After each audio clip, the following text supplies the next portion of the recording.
Shebeen Brewing. Shebeen. The Hunter's Beer. It's nice, man. What's that? Smoothie Shop is your favorite? Yeah, man, the pink smoothie shop. That's what I got in this little tumbler over here. Uh-oh. Yeah, the Smoothie Shop Citra. We might bring a few for the boys that at ATA this week. If I don't drink them on the way there. We're probably going to have to load it. We should probably pick up a couple cases, actually. That wouldn't be a bad idea. Yeah. Yeah, that's dope. It's back. It's back. Sipping out of this timbered tumbler can holder. Or cold can holder. Is that what they call it? Cold can holder, yep. Yeah. And it's cool because they make adapters for Yeti for the 16-ouncer, so it's pretty dope. This shit came out awesome, yo. That's awesome. Fuck yeah. I'm going to make a post this week showing and displaying that, but I don't want to do it to trump today's guest because we have a hell of a show today, man. I'm fucking pumped about that. Actually, you know what? We're going to have a lot to talk about, so let's just blow through these people that we fuck with. All right. So we already mentioned one, Shebeen Brewing. What's your favorite beer again? Smoothie Shop, right? Smoothie Shop, Citra. Why don't we start from the beginning? I'm your boy D-Rock here with East Coast Trev. And we're here in Slayer's studio in Coventry, Connecticut, hiding in the mountains of God's heaven. So everyone knows why we're here. We're also sponsored by 100 Demons, East Coast hardcore music known worldwide. Trev's Euros for all your Euro mount needs. And you might be doing some waterfowl now? Yep, working on it. Dope. So it is going to be all your Euro mount needs. I like that. Encore Targets, self-healing targets, self-heal your pockets. Fresh out of here in Coventry, Connecticut, too. At home. Meyer Trail Cameras. Who's on your hit list, Trev? Ooh, I don't know, man. Got to find a new hit lister. I don't have a name for him yet. I know who he is. Oh, yeah? Yep. Damn, already. Yeah. That's pretty cool. So, I mean, yeah. You got down What the Funk. Yep. And you don't have a name for this next. I got to see characteristics. I'll help you pick out a name. All right. I'm going to pull it up just so you can see it. Don't whip that out. So, on to Outright Hunting Products. The Morph Pro is the last bow hanger you'll ever buy. Why? Because they are that shit. You'll see them at ATA. You'll see them at Harrisburg. You'll see them down south, all the down south trade shows. Oh, that is a nice pick. Is that one spot close to Deer Camp or no? No, this is a new spot, actually. Really? Just picked up, yep. That's pretty dope. I like that one. We'll talk about that a little bit later. Yeah. So if you are ready to make the move to pick up your Morph Pro, what I like about it most is it has quick adapters. So you can leave your anchors in private land, and all you have to do is just bring your one adapter or bow hanger or whatever fits you best or your needs best without bringing that whole hassle. It's like a preset for your bow hanger, which is pretty dope. You know, one thing that kind of gets me going about the whole Morph Pro thing is that the new starter kits, they got the fucking little thingamabobber. The install kit? Yeah. The quick screwdriver, yeah, the hand palm screwdriver? Fucking ratchet thing, dude. Yeah. Bullshit. Why is it bullshit? I think it's dope. Because the world all gets them. We'll just hit up Jeff Roddenberry this week. We'll hit him up on Wednesday. I'm just saying. You could have ordered one. I know.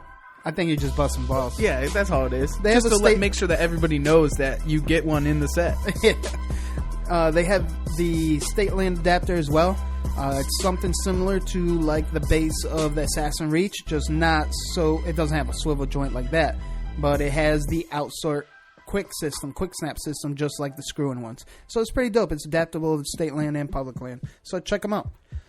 And they're East Coast full the way. Pensacola, Florida. Can't get any better than that. Death Wish Coffee, the world's strongest coffee, fueled by Deathcast, is their podcast. Check them out. Our promo code is East Coast 10. That's right. Everyone loves coffee, and why not jump on the East Coast train and get the best coffee out there? Oh, you say it may not be the best? Well, take the Death Wish Challenge. They have coffee for everyone. If you like your pumpkin spice lattes, all the way to the Valhalla series, or just plain Jane super strong coffee, they got it all for you. Tree Thrasher, imitate the wild. Use promo code East Coast 15 and support a good cause. We're supporting Todd Pregnant's the legacy he left, which was a huge influence to the outdoor industry, and still lives through his product and his memories. That's one dude I always enjoyed watching his videos, man. He's so... what's the word I'm looking for? Animated. Yeah, animated. Yeah, like it's awesome. Enthusiastic. Like Right. just living it. You could tell his passion was the outdoors. Ethics archery. If you don't shoot ethics, then... Fuck you. Yo, we've been doing this over a year now. It still fucking gets me going, yo. That shit's just hilarious. I think it's everybody else, too. I think it's totally caught on because, like you say, ethics, and everyone says, fuck you. You think we'll get kicked out of ATA if we start saying that? Oh, you don't shoot ethics? Fuck you. Use promo code EastCoast10 for that. And congratulations to the last 3 lucky winners that won the Ethics Archery giveaway. They each got a one-time use $50 promo code from them. It sounded like it was going to good use, though, man. Hell For yeah, sure. man. Hell yeah. So that's pretty dope. Compliments and shout out to Big Hoss and the Ethics Archery team. I think that was really cool by them. So the next one up is Nor'easter Game Calls. Get them in close. Get your ECB Evo series, ECB Exotic series, and soon to come, we're going to get The prehistoric. and the double P's. Prehistoric and Prospector series. Whoa. Dude. Yo, you and I are coming out with our own line, our own signature series.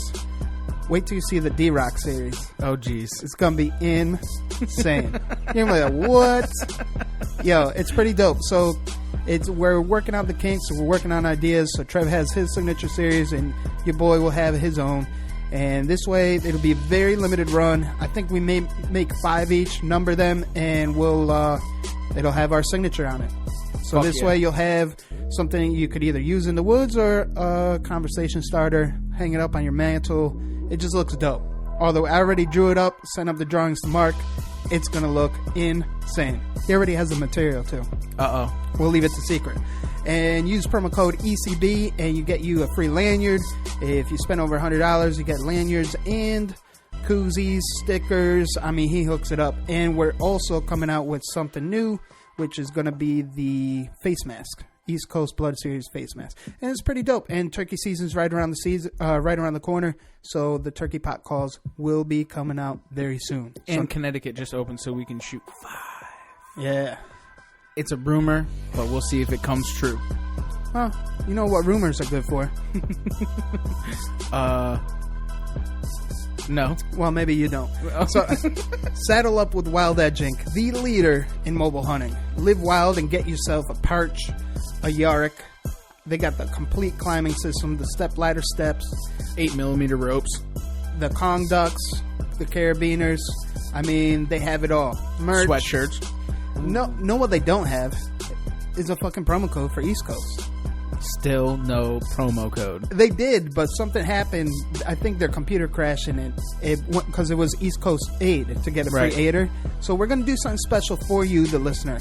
So Boneyard and ourselves are working on that, and we're going to come up with something really cool for you guys that sets it apart from any other promo code. It's not just 10% or 15%. It's going to be something really cool. Well worth the while. Check out Wild Edge Inc. The show is driven by Scranton Motors, empowered by Scranton Power Sports. Why? Because you need a whip on the road and you need a whip in the woods. The one thing that I keep on saying, I can't wait to see the wave runners, because it's going to happen sooner than later. I know it. I know they're going to have it. So, I mean, if you're thinking of buying a car or getting in the woods, Power Motorsports, think Scranton first. We're not saying they have the one that you need to have and this and that. All we're saying is check out their website first. They might have something that catches your eye, and you never know. You might become a Chevy lover or a Polaris lover. Who knows? Try them out. Check them out. And what else do we have, man? I mean, there's so many. We're so blessed. Yep. Come on. The logo itself is deer hunting. Oh, those guys. Elite Archery. Yeah, man. Save the best for last. Make the switch. Elite Archery. This show is sponsored by Elite Archery and partnered by Gator Outdoors. So make the switch and get yourself an Elite bow. They have something for everyone. You're a target shooter, you're a hunter, you want to get your young one started in the sport. They have it all for you, especially the outdoor group. They have the Scott Archery releases. The Winter Choice strings come stock with the elite bows, and as well as the CBE sights and custom bow equipment. I mean, they have the full package, so why not go to them direct? And guess what? And as you buy from them through Gator Outdoors. Why? Because they support the East Coast and the East Coast Bowhunting Podcast. Use promo code ECB10 and save you some. All those brands we just spit out, they have them all on their website, and you could save yourself by using that promo code. So, I mean, shit. I think we're pretty blessed, man. We have all the support from coast to coast, from tip to tip. Doesn't get any better than that. So, I think we should just get on with the show. I'm agreeing. Why are you agreeing? Because I'm ready for the show. What's so special about this show? You'll have to wait to find out. Dude, this is going to be insane. We got some love from Texas tonight. This is something that's a very educational piece, this episode, because it's going to answer a lot of questions for the people that, you know, is your preference shooting lightweight arrows? Do you kind of stay in between in the middle? Or do you like slinging battle axes like your boy D-Rock over here? Trev, you're kind of mid-range, right? Yeah, I like to hang in that mid-range. Like 525-ish? No, lighter than that. I'm really? Like 495 on one setup, and I think 515 on my second setup. So you're right around 500 then? Yeah, I stick in the 500 range. Nice. So, I mean, there's something for everyone, and we're going to really focus on the Ashby theory. Hit it. Whoa. Hold on. Time out. We need to have a special thank you to one of our special supporters. Stephen Clark. You're right. I'm glad you bring that up, man. We have a lot of supporters out there, people that really believe in us, because we try to do the right thing and provide information not only to the East Coast, but the listener from all over the nation, all over the world even. We have strong support out from Europe, and we're in a very cool position where people reach out to us and they not only about stuff, right? They're actually taking the time and making these custom things for us because we're doing something right. And they believe in what we're doing, so they want to show their appreciation through their artwork or whatever they have to provide, whether it be writing, displays, or any of that magnitude. So this is a special thanks to Stephen Clark. He sent this amazing piece dedicated to East Coast Bowhunting Podcast. He's out of Virginia, and he's been following us pretty close to day one, I want to say. And he's pretty crafty with wood. No. Not that kind of wood, Trev. So he developed this plaque that signifies certain things specifically about East Coast bow hunting. And we'll make a post of the picture, and I can't describe it to give it justice, but it has the engraving of our original logo, has a spot for the grunt call, the turkey pot call, and two separate arrows that signify something very, very special to him. So I'll read what he wrote to us. So this is Stephen Clark's words, and I'll make sure I read the public version because he did have not for public knowledge piece that's more sentimental to us. So it says, here goes. Merry Christmas, gents. And we recently received it. Yeah, yep. So, Merry Christmas, gents. I've been working on this for a bit, and as usual, the season has postponed my sending it. But I figured now is a great time to say thanks for everything you guys do. It's a rough piece, but it's for a reason. Here's a little background. It's not symmetrical, even, or rounded out to a finish, much as we are as hunters. It was raw and slightly green when it got started, just like today's new hunter. He's talking about me right there. No. There is a Brad in the back that just missed because it happens to us at some point. It happens to us all at some point. Sorry. The arrow on the left was used to harvest the bear you scored and whitened for me. I scored it. You whitened it. The arrow on the right was used during my first 300 Vegas round. That's pretty dope to know. The top and bottom shells were harvested and milled from a black walnut in the northern mouth of the Shenandoah Valley down in Virginia, and come from the slabs used to finish much of my guest house trim. So from my home to yours. That's pretty dope. I like that. So the white oak slab was milled from a property on the east coast of Virginia where troops from the George Washington's Continental Army, Lincoln's Union Army, and Lee's Confederate Army fought and died for their beliefs and this country we call home. Wow. Insane. On the left, a display rod is set to hold an ECB grunt call. On the right, a pocket will house an ECB turkey pot call. To the right of that is a hole that will hold the matching striker. Feel free to tweak and adjust whatever you need to get the display you would like out of it.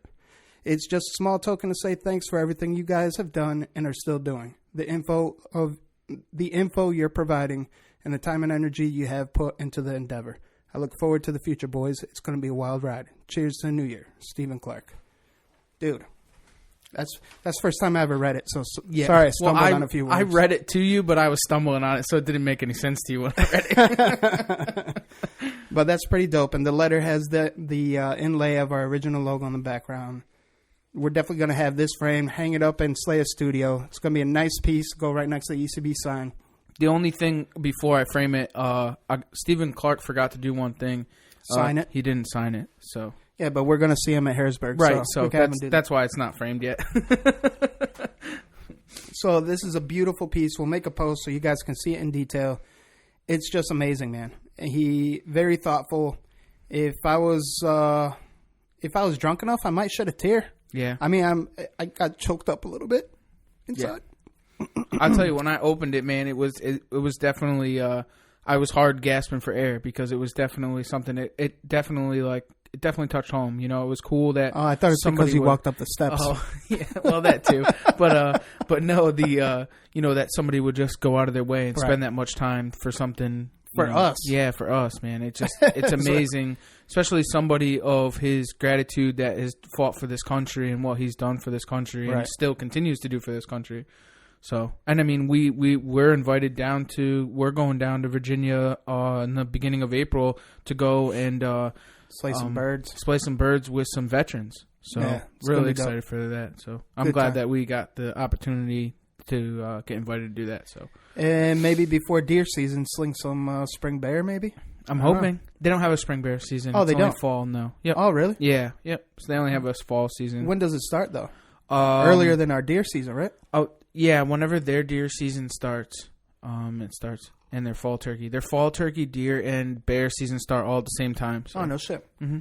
That's pretty dope. Mm-hmm. So thank you again, Stephen Clark. You're the fucking man. So let's do it. Let's do it. Why East Coast Bowhunting Podcast? Because neither one of us wear pink camo. East Coast Bowhunting Podcast.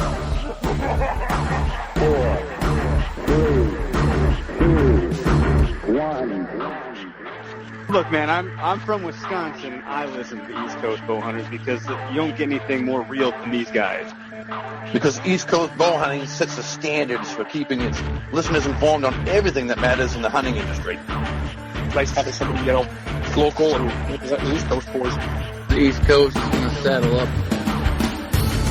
Number one source for slaying whitetails on the East Coast. Well, you might see Jesus if you actually shoot something, it'll get you into heaven. Why East Coast? Why not? I'm East Coast, baby. That's how we roll. Chew on that.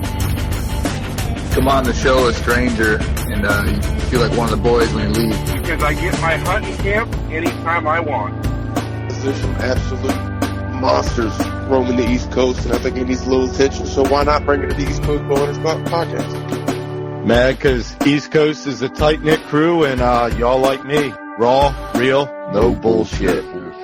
Because you guys are hometown boys. I love you guys.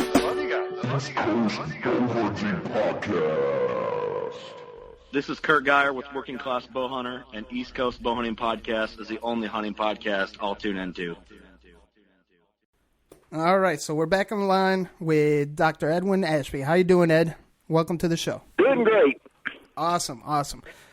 You know what? Let's kick it right off the rip and start it off for our listeners that may not know who you are. So tell us who you are, where you're from, and where we can find you. Well, I try to keep people from finding me. That's the side point. I'm originally a Texan. I was born and raised in Texas, but have kicked around here and there, hunted all over the world. Been a hunter all my life. I mean, I grew up in a hunting family, and Dad was a NRA rifle instructor. And I shot my first whitetail with a rifle when I was 8, my first one with a bow when I was 12, and that was 60-some-odd yeyears ago now. Nice. So you're what we call a seasoned hunter, right? Yeah, I'm well seasoned. Nice.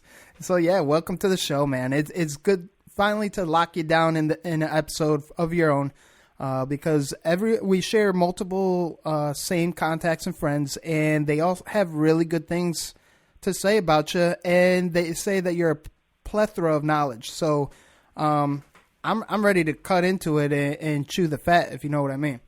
Hey, go for it. So I mean, I can talk for days on it. Oh, good. This is a good platform for that. Hey, how'd you actually? Let's start from the beginning then. What'd you go to school for specifically? Well, I'm a optometric physician by profession, and worked in the Air Force for about 10 years, then changed over to the Public Health Service, and worked out on Indian reservations for about 11 years. And then my last 4 years, I worked with the Federal Bureau of Prisons. I ran their eye care program nationwide. Nice. I didn't know that. And then I hung it up and moved to Africa. Sweet. That's really sweet. We have some friends out of Africa too, and friends and family, whatnot. You mentioned you worked on Indian reservations. What'd you do there specific? Oh, and thank you for your service, by the way. I'd say same thing there. I started out just clinical work, and then I changed over to the area office, and I ran the eye care program for 7 states, a 7-state area. Nice. And then, of course, from there over to the Bureau of Prisons. Sweet. So what brought you out to Africa? Oh, I started hunting Africa way back in 75, and always knew that my whole goal was to retire as soon as I could and get over there and do as much as I could. I'm glad I did. I got 7 years in over there, and I was based in Zimbabwe, and then everything fell apart. And when the Congress passed the Zimbabwe Democracy Bill, Mugabe started kicking all the Americans out that didn't have permanent residency. And I had to get out with 24 hours notice. Lost about everything I had over there. Really? That must have been gut-wrenching. Because I'm sure you had... Yeah, well, I had friends that lost a whole lot more than I did over there. I just came back to States, regrouped, and then went down and spent the next 7 years in Australia, New Zealand, New Guinea, areas down through there. Wow, man. You're like... the places you're naming off, I can think of like many dream hunts or bucket list hunts just out of those places. What was your favorite hunt out of Africa back in the day? Well, I've worked some, when I wasn't testing, doing stuff for myself or hunting for myself, I'd work some as a professional hunter over there, get a little extra cash coming in. Nice. And help support all my vices of research. Sweet.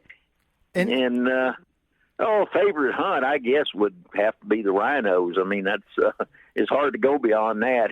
Wow. Yeah, that's pretty impressive, man. I can only imagine what you would have to use as implement to take something like that down. But, yeah, that's awesome. What about New Zealand or Australia in that area? Well, Australia, I went over to Australia specifically because that was a place I was hoping to be able to carry on the research I was doing in Africa. And it's worked out by, just fate.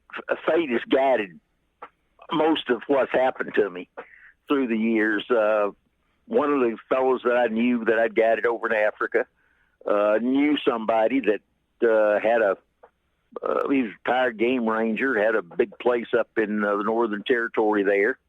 And he culled about 250 buffalo a year off of it. And so I got involved with that up there where I could carry on my testing.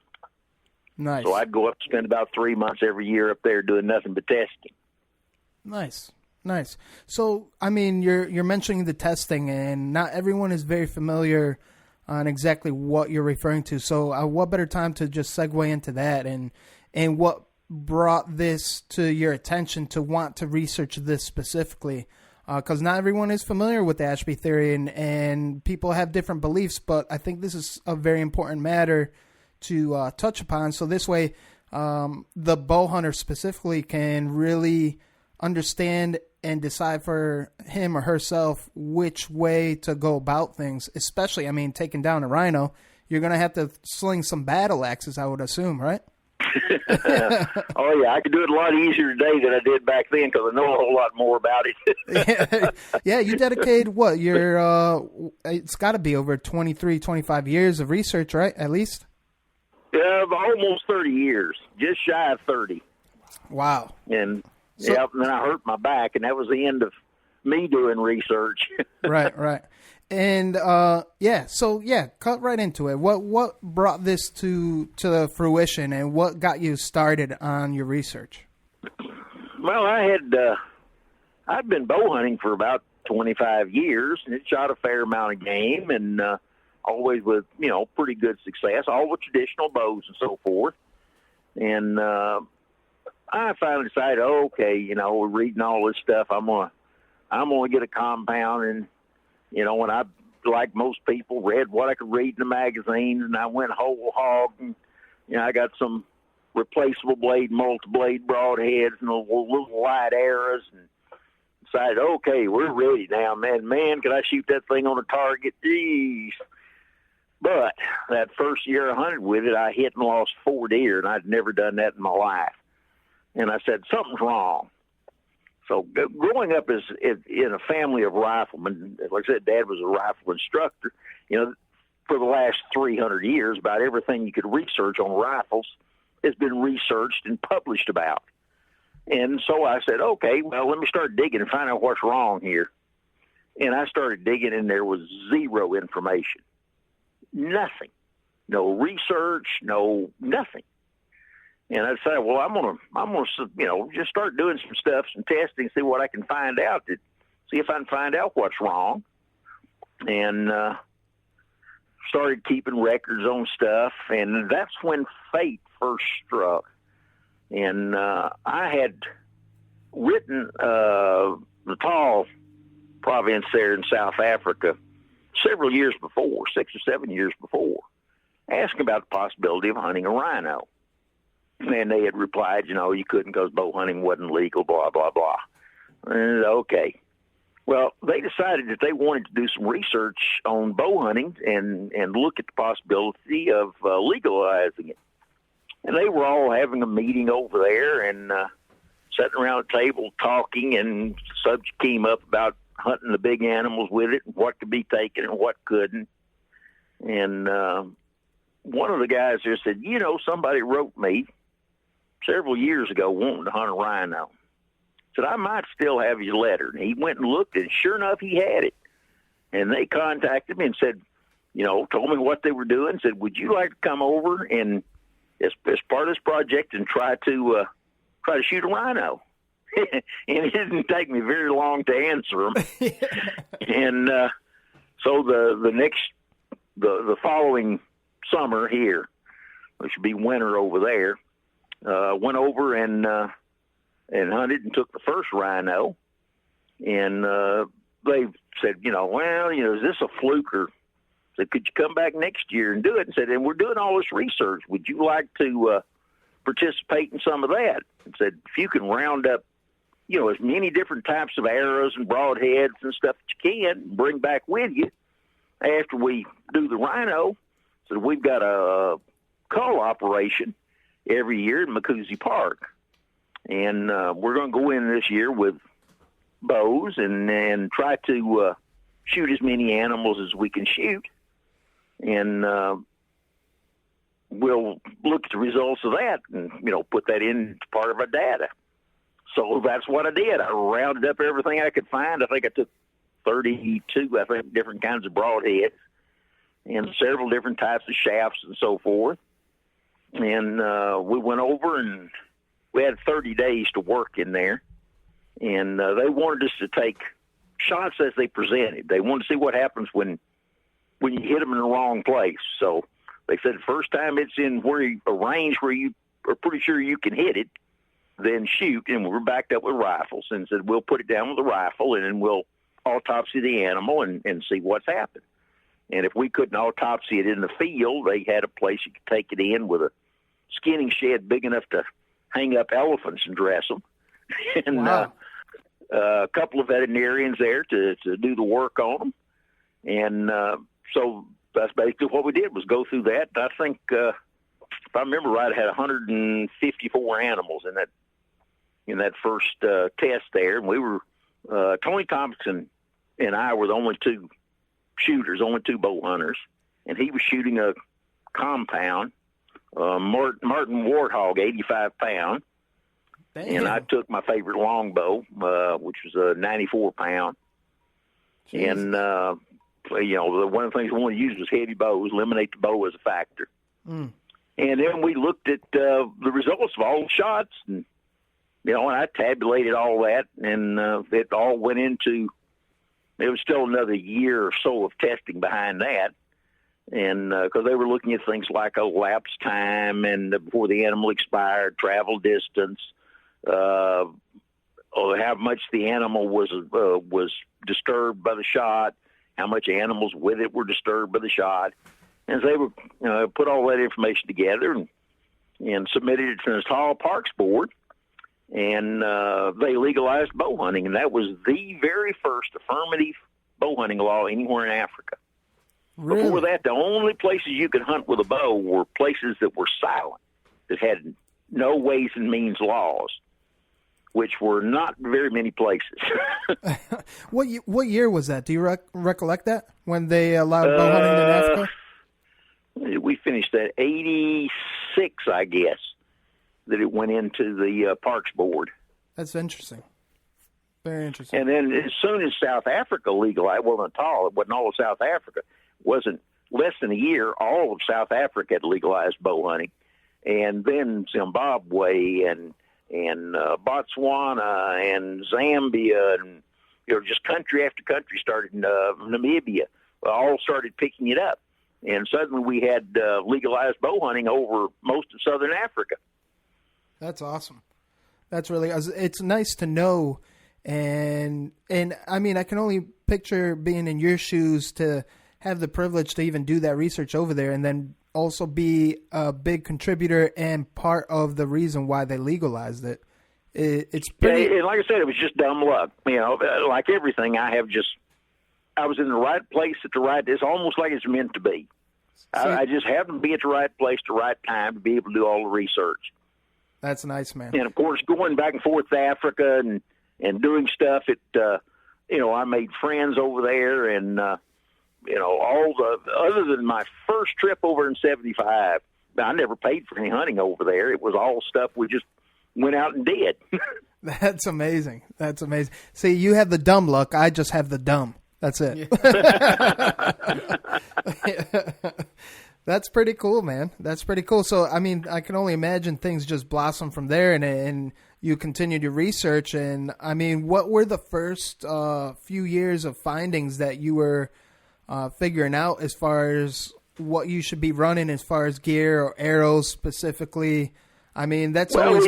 Go ahead. Yeah, one of the things that jumped out, we only had a couple, I think we had 3 broadheads that really outperformed everything else in the original Tall study.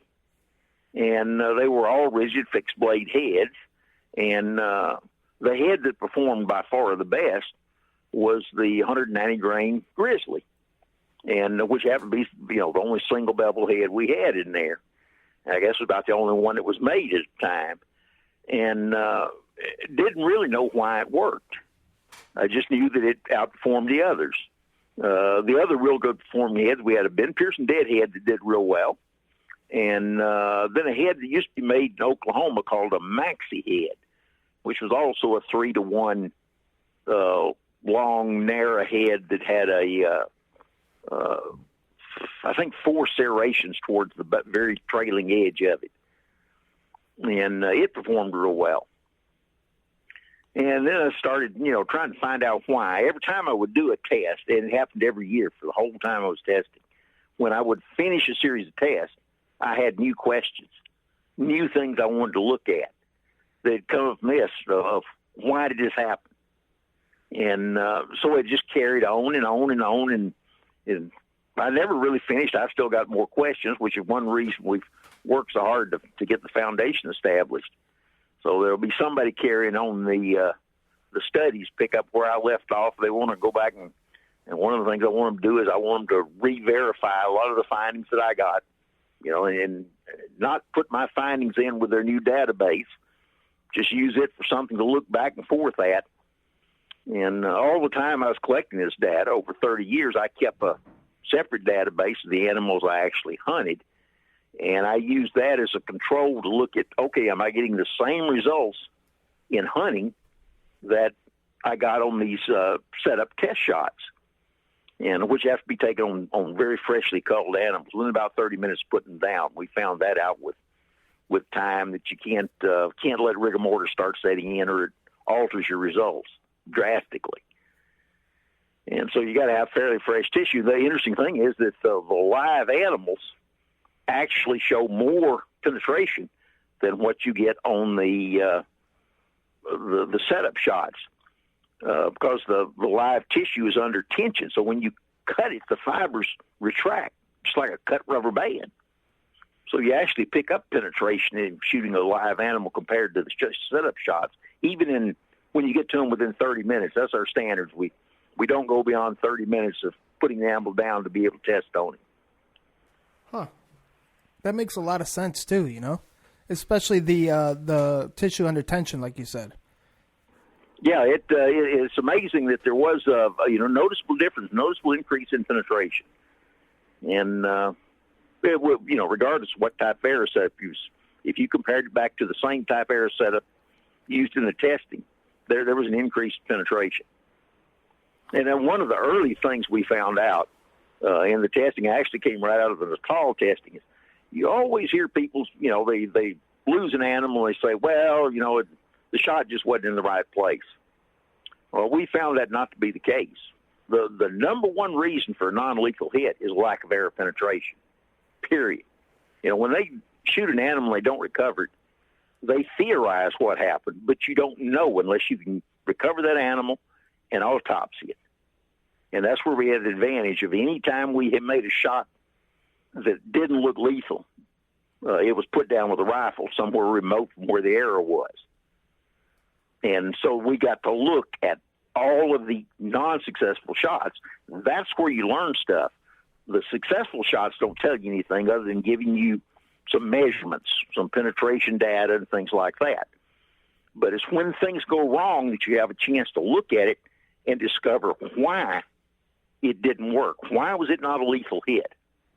And penetration is by far the number one reason for an arrow being non-lethal. So when you're talking about testing, what kind of testing did you do, like, other than the animal testing?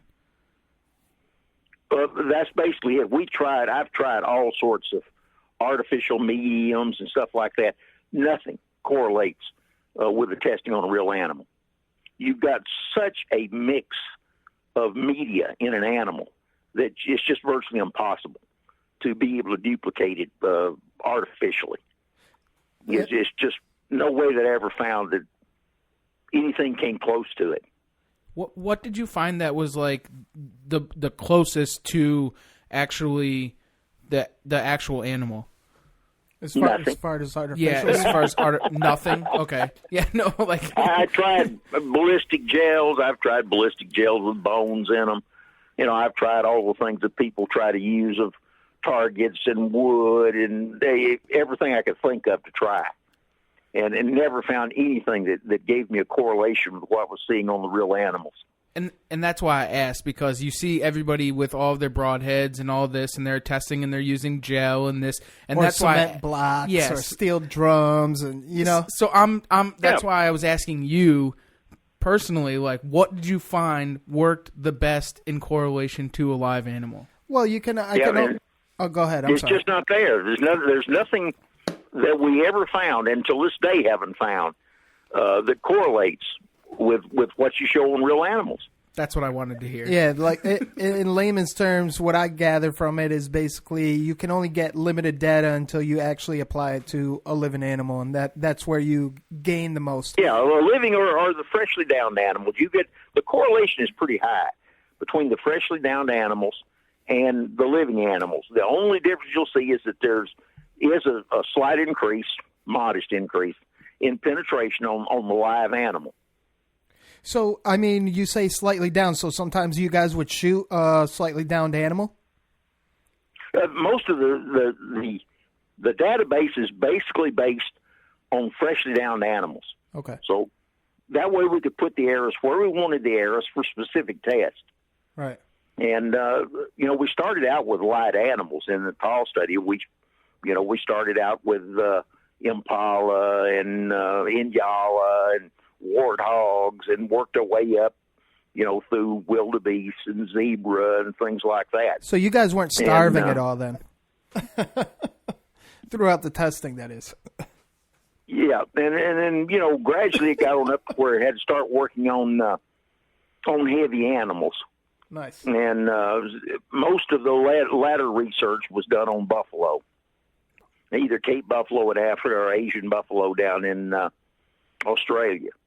And they're an excellent test animal because we got to the point that the real thing got to be dealing with heavy bone. And, of course, with the bone structure on the buffalo, the ribs virtually overlap. So when you take shots into the thorax, you're going to penetrate or you're going to impact one of those heavy ribs. And they're on the average about 3/4 of an inch thick, so they qualify as a heavy bone. Nice. And, that got to be the real thing of what can we do? And some of the people look at it and say, well, we did a lot of testing with compound and crossbows and through the years, but it got to the point that I couldn't use a compound anymore because I was shooting slam through the buffalo. Well, when you're doing penetration measurements, you need the broadhead to stop within the animal. Otherwise, you can't measure penetration out the other side because now you've changed mediums that you're penetrating. So we had to drop back, and as we got better and better arrow systems, we had to go down in bow weight, and even with traditional bows. Nice.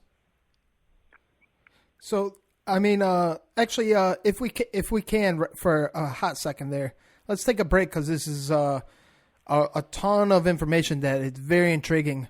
But I guess all right. take a little time out. I mean, you're a gentleman that enjoys his leisure time. What are you sipping on right now, Ed? Well, like I said, I'm treating my throat. I've got some wild turkey and honey and lemon juice and hot water. There you go. It's a good excuse to treat the throat too. I like my wild turkey 101. There you go. Just, I mean, I think that's not as important to know, but I mean, I think it's important to know where the source and the source of information is coming from, because you're just like everyone else. Just you dedicated a lot of time into what you're talking about, so. It's just good to know that it's a reliable hunter source as well, Yeah, and, once the data started piling up, I realized that, this information was important enough that I wanted to try to get it out to everybody. And so I deliberately kept everything free from any kind of influence in the archery industry. Every piece of equipment I tested was purchased out of my pocket. Nice. There was no money coming from anywhere else, and I wanted to keep it so that when something doesn't work, I can sit down and write that we tested. This is the results we got. Yeah, that's very important too. This way, it comes from a very biased opinion, and not just an opinion, but an opinion out of research and facts. So that's nice to know. Well, what do you got, Trev? What was your favorite animal to hunt, or what is your favorite animal to hunt?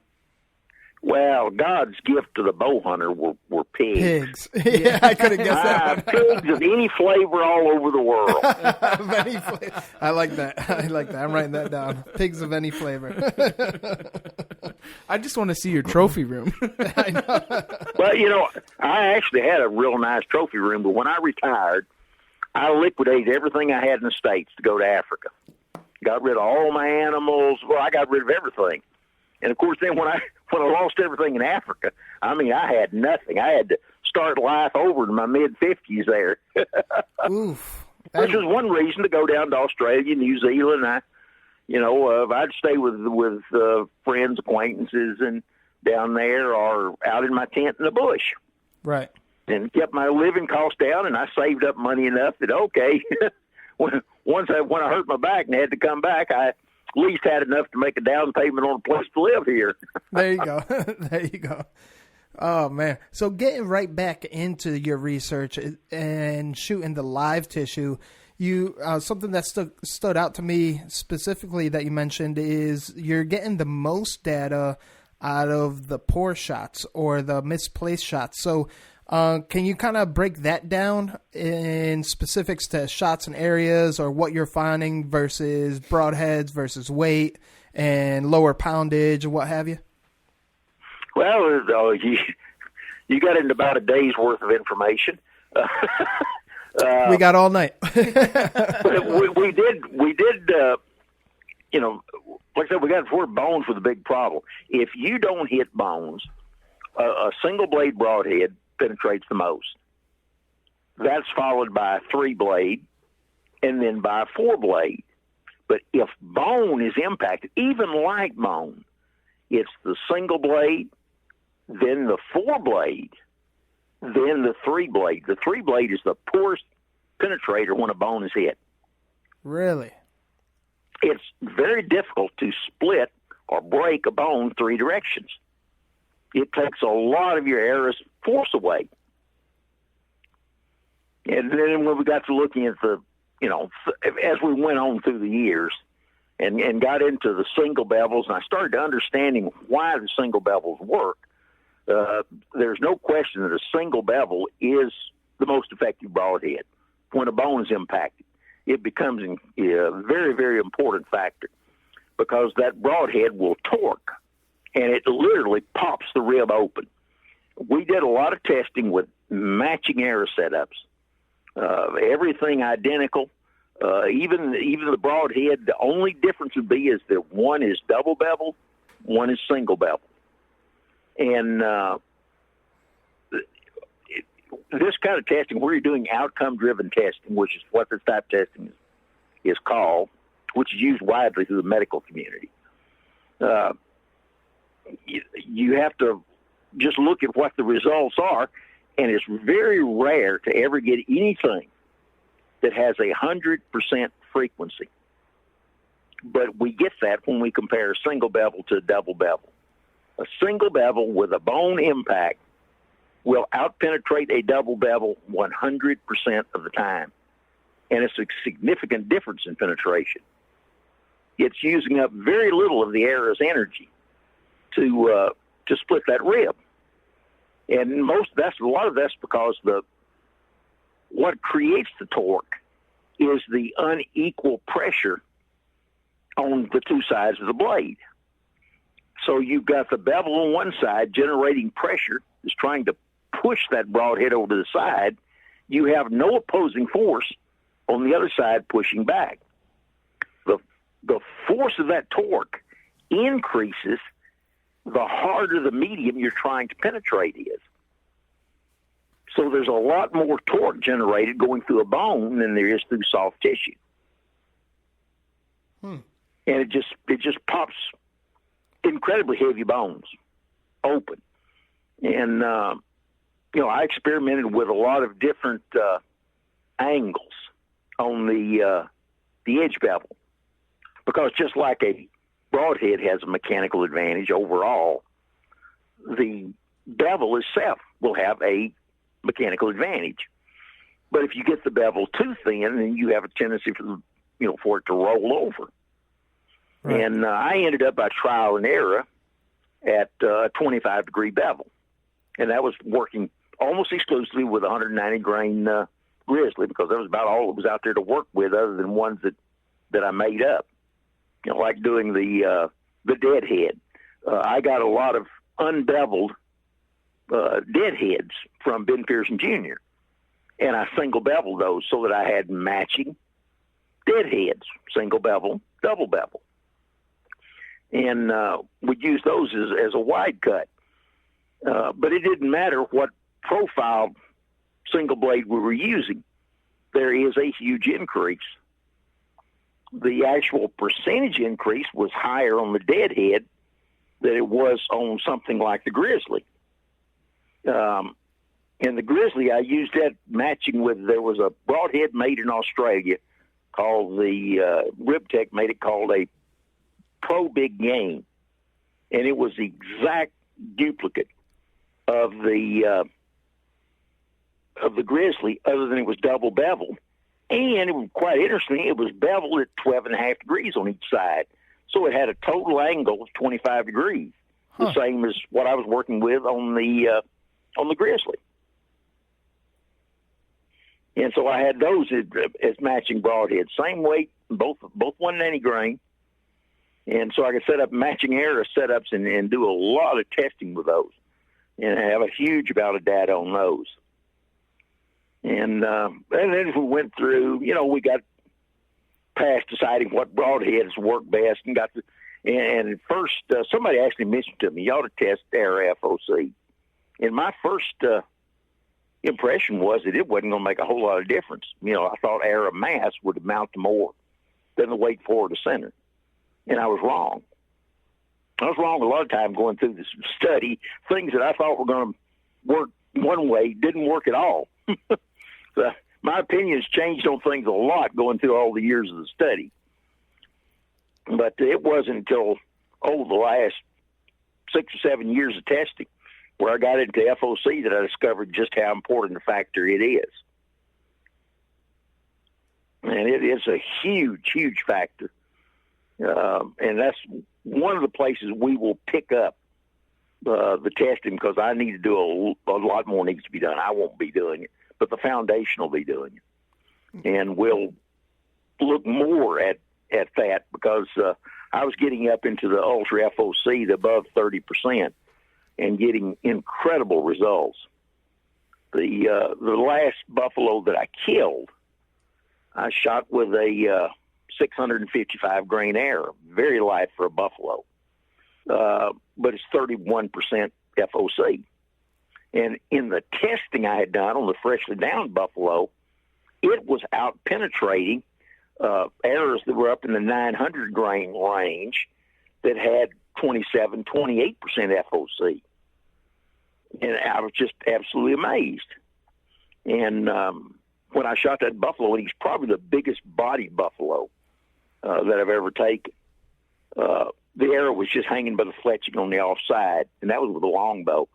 And that's the only buffalo that I took. I took 11 buffalo hunting ones with my bow. And that's the only one that gave me an exit. And it darn near was a pass-through. And how many pounds you pulling on that longbow at that time? The one I shot that one with was an 82. Wow. I do have one question. So we have a lot of newer listeners, and you're saying FOC. Can you explain a little bit what that is for a lot of these newcomers? Well, it's the weight forward of center. It's how far the balance point is forward of center on the arrow. Now, that's the way we use it. And it's just a relative measurement that we set up, just like static spine is. Static spine doesn't tell you anything about dynamic spine. You're going to have to shoot that arrow off of your bow with your release and everything else to find out what the dynamic spine is to tune the arrow. But it's the same thing with the FOC. True FOC has to do with where the center of gravity is in relation to the geometrical center of the arrow when the arrow is in flight. And, of course, it would shift, particularly with an arrow that's flexing any. But the higher you get the FOC, the less paradox you've got and the less impact paradox, something that most people don't even think about. But that's where you pick up all that penetration with the very high FOC errors. Is that when that error hits, there's very little flex of that shaft. When that shaft is flexing, going through tissue, it's having to push that tissue side to side. And that takes up a lot of the energy away from your arrow. If you can reduce that to the absolute bare minimum amount of flex during penetration, you gain a huge amount of penetration. And it goes up progressively. Now, I can't give you exact percentages, but as you get into the higher percentage, say if you took the percentage gain in penetration between an arrow that was 21% and one that was 22%, excuse me, it would be a lot smaller percentage of penetration gain than if you went between 28 and 29%. Every time you go up in FOC to a higher percentage FOC, the gain that you get for every 1% or a fraction of a percent that you increase that FOC is a higher amount than it was for the previous 1%. Yeah, that makes sense. And that's something we're trying to quantify. And, as we get more testing stuff started again, I hope to be able to quantify that. But when I got up in that 30% range, for a 1% change in FOC, I was gaining about 7.5% penetration increase. Wow. And that's on absolute identical arrow setups, both tuned. That was the hardest job in testing, was building and tuning arrows. Right. That's amazing, man. And the reason why it's so intriguing is because, again, there's a plethora of broadheads these days and arrows, and they claim to do one thing and the next. And some broadheads are designed for lighter arrow setups, and some others are designed for heavier arrow setups. But, when it comes down to it, to me personally, my own opinion, I think if you could draw back a lower poundage bow and get better results than something higher poundage just by having the right arrow setup, I think that's truly amazing. It saves you all around, During the last the last 2 years of testing, when I took all of the structurally intact, and these are all tuned arrows, structurally intact, extreme FOC arrows, going up into the ultra FOC range, and shot them into buffalo. And I worked with several bows from 82, these all traditional bows, down to a 40-pound Formula Silver, which is a bare target bow. And not very fast. I don't remember. I'd have to look. It seems like to me that with some of the arrows we were shooting, because these were all above the heavy bone threshold in weight, something we hadn't even discussed. But so they were all over 650 grains. And we had 196, if I remember the number right. It's either 192 or 196 consecutive shots on buffalo that were lethal hits, double lung through the ribs, including 25%, well, not 25, about 20%, 1 in 5 of those shots were taken with that 40-pound bow. Now, years ago, if somebody told me I could take a 40-pound bow and kill a buffalo with it, I'd have said they were crazy. But there was the data right in front of us. So if you've got the right arrow set up off a 40-pound bow, you can kill buffalo with it. Shoot, you could run faster than the arrow you're shooting. Yeah. Yeah. And that, I would have to look at the data, but if I remember right, those arrows were only like 119 or 120 feet per second. Whoa. Yeah, that is slow, huh? Yeah. That's something else. They were hitting arrows off of a 40-pound target bow. Yeah. Yeah, that's crazy. So, in your findings, in your expert opinion, what do you think is the prototypical perfect setup, poundage versus arrow weight, and aligned with a little bit of FOC for whitetail hunting? Oh, it's the era. The bow makes very little difference. Okay, good. I mean, we've got, particularly with so many people shooting compounds now, but we've had particularly women and kids out there with these high FOC era setups. Jake Thompson's wife, Emily, on their trip to Africa, she took a quartering shot on an eland with, I think she was shooting 38 pounds, and she had 4.5 feet of penetration. Wow. That's insane. She went from, way back in the ribs all the way out to its shoulder on the opposite side. That's amazing. And what kind of how heavy was her arrow that she was shooting? She was shooting real high FOC, but she was under the heavy bone threshold. Oh, okay. So she was at about 575, if I remember right. But FOC did it. So what would you guess? Like with 35, maybe a little higher percentage on FOC?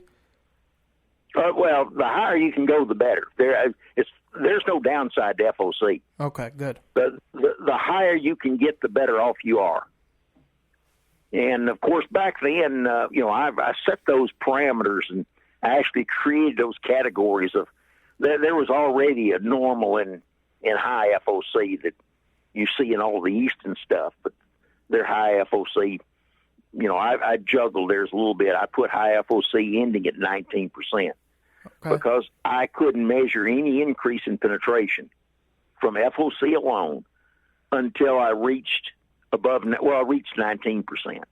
At 19%, I could document an improvement in penetration. And from there, it just went up and up and up and up and up. Like I said, with each 1%, you gained an increasing percentage of penetration. And so it just kept going. And then I said, okay, I had a real hard time with components available then. I mean, it took a lot of effort to get 30%. So that's what I call extreme FOC or ultra extreme FOC. Above 19, I said, okay, we're extreme FOC because nobody even mentioned stuff like that before that. That didn't even exist as a term. I just invented it so I'd have categories a way to record what these errors were into groups. That's pretty interesting. And now I'm of the opinion that if I can possibly get it, I want 30% or more. Nice. So, I mean, before obviously before you had your back problems, did you ever do hunts? Obviously, your hunts would always attribute to your findings and your research. But did you ever just take hunts just because you wanted to go hunting? Like just, I don't want to say for fun. Yeah. I mean, all of my hunting was because I love being out there to do it. Right. But at the same time, I kept improving my setups all along based on the data we were getting from the penetration studies. So I was always trying to hunt with the best arrow setup I could possibly build. And what's that setup? Your perfect setup that in your head right now. What is that setup? Well, like I said, I'd like some more data at above 30%.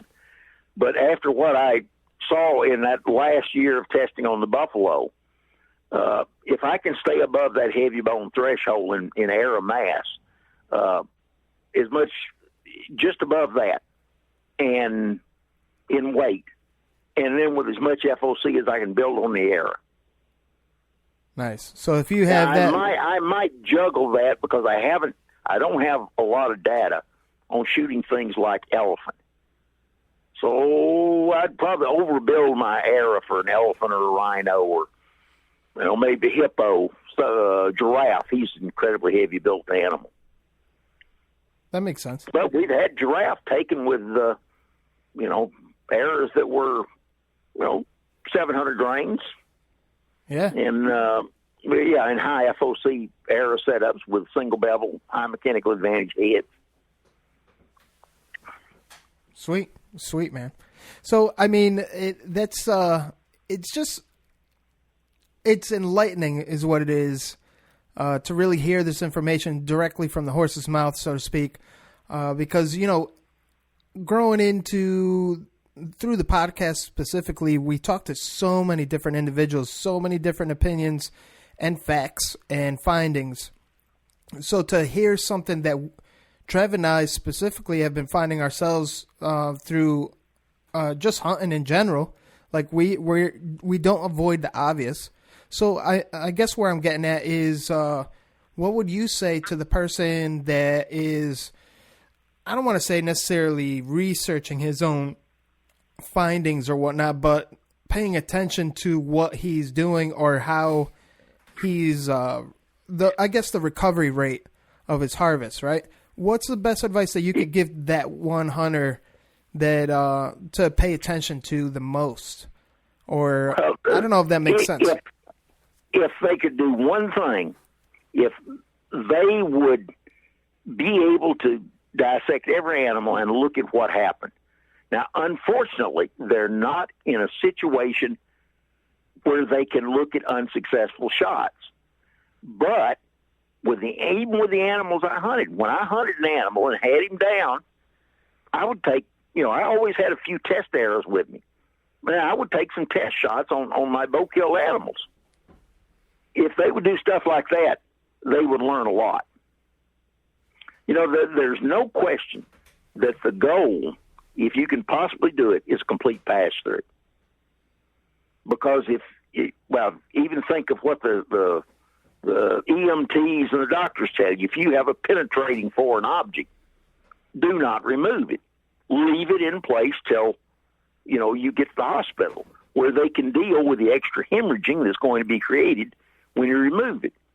Now, the Royal Academy of Veterinary Surgeons in England, why they did it, I don't know, but they did some testing, and they found that an arrow shaft that remained in the animal greatly reduced the rate of hemorrhaging. And if the animal was moving, it reduced the amount of hemorrhaging even more because of the pressure of the shaft against the tissues. So if you can have a complete pass-through, you get much faster hemorrhaging. Most of the animals that are shot with these arrow setups, you don't have to worry about blood trails. You see the animals fall. That's one thing we see over and over from people when they first start using this. That's what they have a hard time believing, is that, the arrow passes through and goes further than the animal does before it collapses. And we're talking these big animals, too. I mean, we've got videos of Cape buffalo going down in 5 to 8 seconds. Wow. It's just incredible. And most of them don't go very far. Even the ones that were, not quite as good a hit. It's rare to have them go much over 100 yards or so before they go down. I don't think any of my buffalo made 100 yards. Wow. Even with the bow, that's crazy. Yeah, it is. So on a bad case scenario shot, right, like an off shot, not a good shot, where did you find the highest success rate on recovery for a bad shot, like the placement?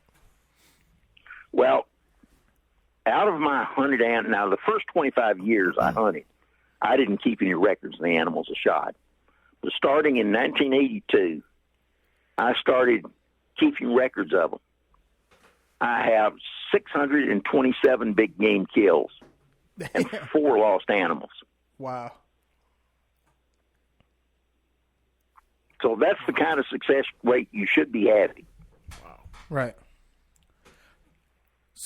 So like I was saying before, having a lot of newer listeners and the people that are kind of like in our circle and so on and so forth, and going with, there's a lot of them that are going into a lot of these insert, outserts, heavier arrows, so on and so forth. Inserts, outserts, any structural integrity of the arrow, the whole arrow system, is the most important thing you've got.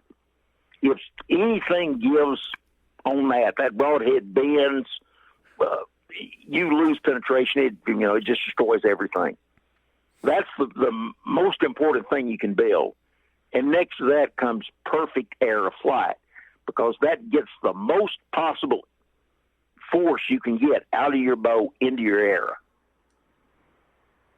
Wow. Yeah, So, it makes sense. So these guys are all going to insert-outsert systems, and they're going to a heavier arrow, and obviously a lot of it has to do with your theory. So what would you say for them as like shooting whitetails and hunting whitetails, as that's what we do a lot of? What would you think would be a perfect weight? Like where would be like your maximum penetration for what weight?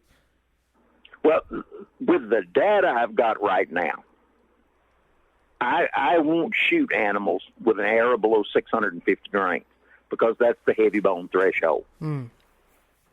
And which is a very important factor when you hit heavy bone. It's not very important if you don't hit heavy bone, but you build your arrow setup to work when everything goes wrong. Right. That's what I was trying to get at before. You could shoot them with a field point. You could shoot them with a blunt. Now, back in the 50s, there was a guy that killed a moose up in Canada with a blunt, steel blunt. Shot it right in the forehead, and just enough penetration to get to the brain. Down it went. Nice. Well, it worked fine, but is that a good setup to hunt a moose with? Not exactly. So I guess that's exactly what I was trying to get at earlier with the bad shot question. But so the 4 that you lost, where did you end up shooting them? Or what were the circumstances? I can give you the story on them. One of them was a bear that jumped off a bank within about 20 yards of where it was shot into a swamp, and it was in the winter up in Minnesota. And I waded out chest deep, and there's lots of little hunks of land out there, and I couldn't go any further. It was so far back in, there was no way to get a boat or anything back there to try to recover it. So that one's truly a lost animal. I shot 2 pigs that I lost that got out in mud flats, and I shot those 2 pigs within 8 seconds of each other. And both of them they died. I could see the pigs, but I did not recover them. So that's a lost animal. And then I had a mule deer that my blood trail ended in people tracks and car tracks. Mm. So they picked up, man, a big puddle of blood. They picked up my deer. Yeah. So, but those were non-recovered. So I count those, I did not recover the animal. So, but I know that at least 3 of those animals died. So and I haven't done, I'm a pretty careful hunter. Out of all those animals, those 627 animals, my average shooting distance was 15.97 yards. Nice. Wow. So I don't, and most of my hunting was done stalking. I'm not I don't stand hunt a whole lot. I do some, but not much. That's nice. That's very impressive. And so, I mean, in your findings, especially when you were doing like the bad shot placement ones, where you mentioned it in Africa, you had rifle-ready people behind you to make sure that the animal goes down. What was the? Well, we only did that through the Natal study. That we didn't always have that. Oh, sometimes I did, sometimes I didn't. Off season, my good buddy that died a few years ago, Gordon Cormack, he and I'd, go out on the busman's holiday. We'd go out there and just the 2 of us and hunt. Nice. So what were your findings there? Because obviously you're trying to figure out what you could get away with the worst case scenario. So what was your most astounding findings with that? Well, there's a lot of ins and out of that single bevel. I haven't had a lot of gut hits, but I've never lost one. I've never had an animal go beyond 160 yards with a gut hit, but I manage them carefully.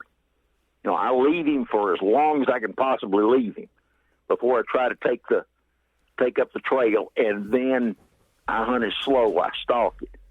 But so far they've all been dead except one, and it was so weak it couldn't get up off the ground.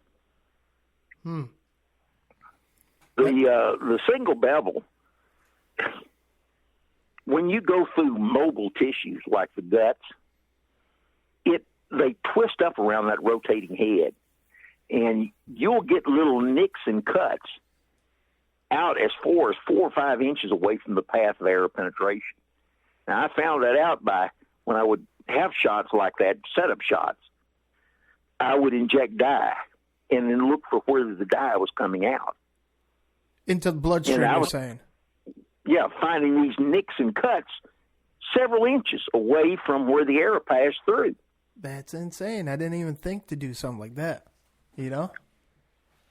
And you look at if you shot much with single bevel broadheads, one thing you'll notice is that there is a lot more bloodshot tissue than there is with a double bevel. A double bevel just pushes straight through.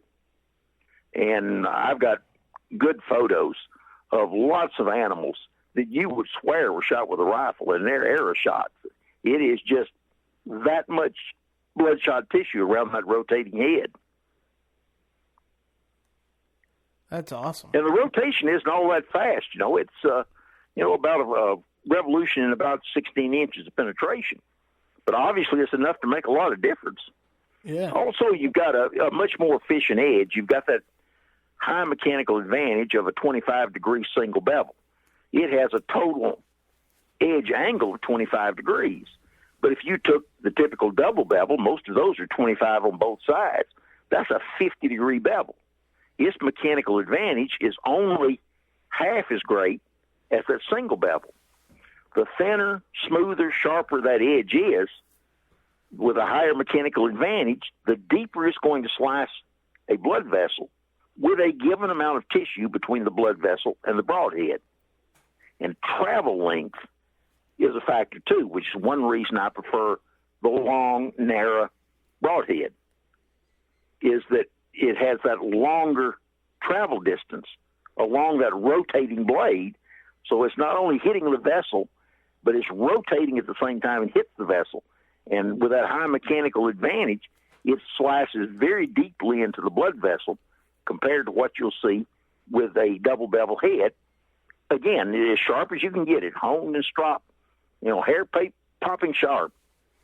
Nice. Can shave with it and get rid of the 5 o'clock shadow with it.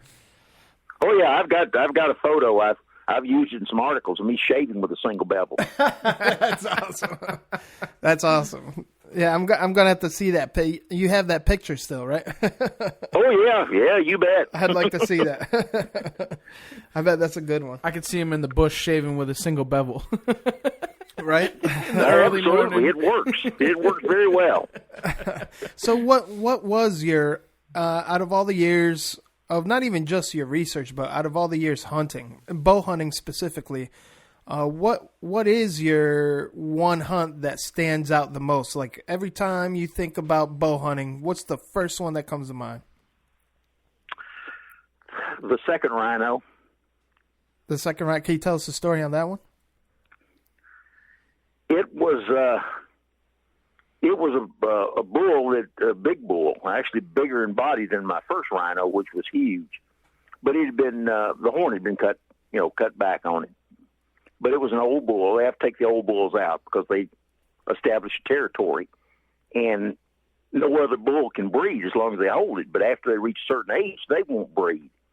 So you have to take those older bulls off. They have to be cut away to let the younger bulls be able to breed, or your rhino herd doesn't survive. So this was one that had to be taken out. And we had, of course, we were looking for anything out there that we could get a shot at that was a cull bull. And so we had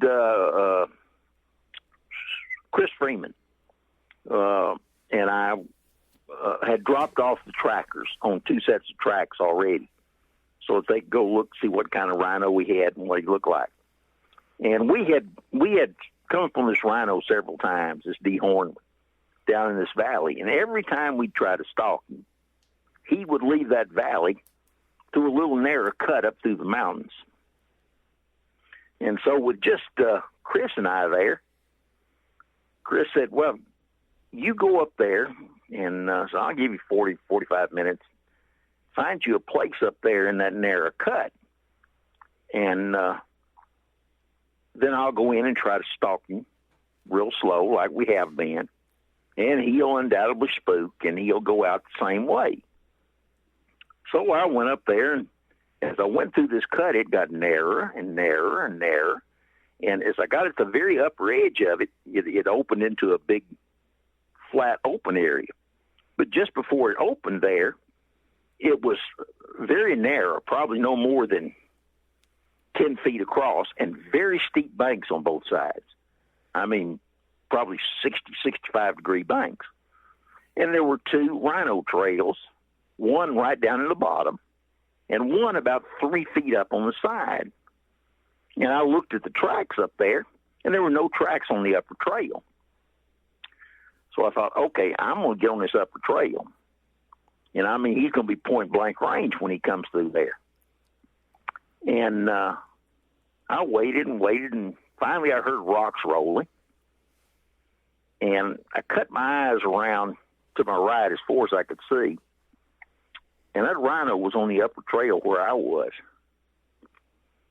And he kept coming, and he got within about 20 yards of me. And then he went down to the bottom trail. And he came by, and from my footprints to his footprints, and this is on a diagonal, was 7 feet when I shot him. Jeez. And he took off, ran out there and circled a couple of times, you know, ran off and died out there. But with all of it going on, I was as calm as can be. I had no gun backup, no anything, just me and my bow. But after it was over, that's the only animal that, after shooting, I shook like a leaf when it dawned on me what I'd just done. If he came after me, I had no way to get away. No tree to climb, no nothing. I mean, he had me. But it never crossed my mind until it was over. That's insane. That's insane. Yeah, you definitely paint a good picture. I felt like I was right there in the hunt. Have you ever tasted rhino? Oh yeah, rhinos taste just like grass-fed beef. Oh, nice. Wow. Those are white rhino, and they are grazers. Now the black rhino is a browser, not as good eating. Man, I bet all the local tribes there were loving you doing your research over there, you know? Well, we did. I talked about Gordon and I doing some hunts. And I suppose technically it was illegal, and technically we were probably poaching. But towards the end of the war in Mozambique, you got no government. There was no legal hunting over there because there's no established government. You got 2 factions fighting each other. And the people over there starving. And Gordon and I would go up near Canamba and up in that area and slip across the border. And I'd take my bow, and he'd take his rifle just in case we needed it. And we'd hunt. And, of course, we weren't too worried about anybody catching us because the natives loved us. You know, and they would take us to where the animals were. They just wanted somebody to shoot some meat for them. They're starving to death. Yeah. And so we went up there several years in a row and did that. And that's where I shot my 4 Cape buffalo. We're over there. And it was great fun. But, you know, technically I'm sure we were violating some kind of law. But if there's no government, are you violating the law? We don't know. But the natives sure appreciate the heck out of it. Yeah, exactly. And then once Mozambique did open up, we had the first hunting camp back in Mozambique. Once the war was over, right there on the south edge of Lake Corumbasa. Fantastic hunting. We went back in there, and any of the natives, the war went on for 30 years. So any of the natives that were, 20, 25 years old had never seen a white man. And we'd go back in these, we had to cut roads and stuff to get back in there. Now, they'd all grown up. And the old people would just mob us. And they just wanted to touch us. And they kept wanting to know, were we back to stay? Were the good times here again? But the young people would run and hide. They were terrified of us. Looking at you like the white devil. Experiment. Yeah. What was the name of that war? That was the Mozambique War, the Civil War in Mozambique. Okay. No kidding. Yeah, because we both share a close friend, Trev and I, that has family in Mozambique. Yeah. And Zem, actually. Yeah, and Zem. And, Zem, yeah. Yeah, I started hunting over in when it was still Rhodesia. Oh, okay. I think I remember Caddy Cowboy mentioning that, actually. Because there's another war there, too. What was it, the Pig War? No? I don't know. That'd ring a bell with me. No, I can't. I'm going to get hell for it, but... So, what, in your opinion, what was the most exotic meat that you enjoyed in your hunting career? Well, I don't consider anything edible exotic. Monitor lizards are real good. Monitor lizards? No kidding. Yeah. Wow. Yeah, they're quite tasty, and I've had snakes of almost every variety around the world, and they're all good. I like those. I guess my favorite meat out of Africa though is zebra. Really, zebra? It's a white meat. It's not like horse meat. It's not a dark meat. It's like pork. And when you cook it, it's a white meat, and there's no such thing as a tough zebra. You can shoot the oldest stallion out there, and you can cut that meat with a fork. Wow. That's interesting. What did you just call it? The oldest what? The oldest zebra stallion. Stallion. Yeah. Okay. All right. Stallion. Yeah, the male. Well, the oldest male you can find out there. And he'll still be so tender you can cut it with a fork. Whoa. Nice. And a lot of clients were thinking, oh, a zebra is like eating a horse. But I've never had a client that tried it that didn't love it.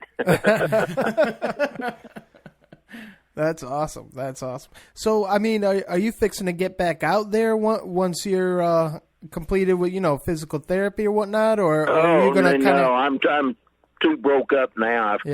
I've had 2 major back operations. I've had one within the last year. I've had 2 bladder operations in the last 12 months and 2 open heart surgeries in the last 12 months. And for the last 4 years, I've got a catheter in. Jeez, God bless you. Yeah, I got prostate cancer that has, got it cured once and it came back and treated again. Hopefully got it under control now. We're watching it to see. Right. And but so much damage to the bladder that I've got a suprapubic catheter in all the time. So yeah, traveling around doing stuff just out of the question now. And I got with the problems with my back there, I just about lost use of my right hand. I've gained some of it back. I got my little finger working just about a month ago, and I had my back surgery in April 2nd. So it took that long to get that back, and I've still got a lot of problems now with my neck. As a matter of fact, I got my traction device on right now. Right. And so so I couldn't even pull a bow now if I had to. All right, so before we get into it, you made it to the ninja tip of the day. What that is exactly is the best outdoor advice to the listener. It could be a life hack, hunting, anything outdoors, or a life hack. What's the best advice you have to our listener? If they possibly can, you'll have a hard time finding somebody to help you learn to stalk animals. Nice. Can you elaborate a little on that? Well, almost nobody knows how to stalk anymore. It's becoming a lost art in this country. Everybody crawls up a tree stand now. And, I've shot most of my game off the ground, and most of it's stalking. You can stalk whitetails. You just need to start out with small animals, learn how to stalk squirrels, stalk birds. But you got to learn how to walk right to be able to stalk. So you can walk through dry leaves, assuming you know how to stalk and you got the right type of footwear on. You can walk through there without crunching leaves. You just need to know how to do it. How do you do it, Ed? Well, you have to buy my book. I got a whole article in there on it. What book is that? Essentially, you have to keep all your weight on your back foot. You move the front foot forward, no further, so that the heel is no further forward than the toe of the other foot. You place it completely down flat on the ground, and then you gradually shift weight onto it. It's very tiring and very awkward till you learn how to do it. but you can walk through stuff without making noise. It's just, but you got to have the right footwear too. You've got to have something that has a flat sole. You don't want a heel on it.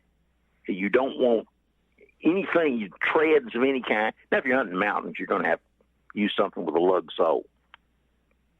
But up there, you don't worry about it too much because rocks are rolling all the time. Mm. And so it's not as much of a factor there. But, stalking out in reasonable country, you can walk right up on it. I've walked up on bedded deer 3 feet. And them not even know I was there. Jeez. And what was the name of your book there? Oh, it's on Amazon. It's the only one I got on there. It's the only book I bothered to write. And it's not hunting stories very much. Anytime there's a hunting story, there's a reason I'm telling you the hunting story. But I wrote for about a dozen years for a magazine down in Australia, an archery magazine down there, and wrote anonymously as the old derelict bow hunter. And so nobody knew who was writing them. And it was all little things about how to hunt and how to shoot, how to practice, all sorts of little tips like that. But it's all written in the third person. It's, a story of the old derelict. Which some people don't like, but I enjoy writing like that. Yeah, that's insane. So, you were talking about what you're involved with now. Specifically, you have Troy Fowler, the ranch fairy, helping you out a lot with this. Can you kind of dip into that? Yeah, it's taken several years to get it all together. Been working ever since I injured my back because I knew that, there was stuff that still needs to be tested. And so we got thinking about how to do it and brainstorming between people and decided we'd create a nonprofit foundation. In 2017, we finally got our 501c3 nonprofit status. And just as I did, the foundation accepts no money from anything in the archery industry. It'll be funded totally by donations from individual hunters or grants from places like Dallas Safari Club, Houston Safari Club, SCI, Wild Sheep Foundation, Rocky Mountain Elk Foundation, stuff like that, to carry on the research. And so we're in the process of getting all that set up. And we're now partnered with Texas Parks and Wildlife, and we train the bow hunting education trainers. And so as the new laws come out, they're not going to change the law per se starting out here, but we will have recommended error setups in the new Texas Parks and Wildlife information when it comes out. And so we've been working very hard with them for the last couple of years, and we're officially partnered with them now. Congratulations, man. We've done several training programs for them already, and it's quite interesting that the guy that heads Texas Parks and Wildlife, the way we stumbled into it is he was out there with his light arrows and his replacement blade broadheads, and he shot a pretty big elk and got 3 inches penetration. And so he started looking around and just stumbled into Rob Nielsen, who's our current president, a real go-getter. And they started talking about, what had happened to him, and Rob set him up and so forth. And, well, this year his elk was a complete pass-through and died in 40 yards. Nice. So that went real good. And then one of the guy that actually, under him, that is head of the bow hunter education portion, he's been a bow hunter for years and years and years, but yeah, he's older than me. And he's been, there for each one of the presentations we've done so far. And he decided he'd going to give all this a try, so he got a crossbow and built him about a 34% FOC arrow. He shot his deer with it this year, and then it went about 10 yards and down. Nice. Nice. That's how you want them. Absolutely. that's one thing we hear a lot too, is that when you have there's a different sound when those single bevels hit a bone. There's no whack. It's a little stick. And we shoot through a lot of the animals. Everybody notices just about the use of the setups. And the animal doesn't know what happened. They'll jump. Sometimes they'll go right back to feed. And sometimes they'll run 20, 30 yards, turn around and stand there and look and try to figure out what happened. So they just fall over. That's it's an amazing difference in the results that you get. It really is. It really is. Yeah, and geez, Troy can fill you in on a lot of that. I mean, he's been diddling with some testing up there of his own and coming up with some interesting stuff and finding the same type of stuff that we're finding. And he's working hard with us. He does part of our presentations there with Texas Parks and Wildlife.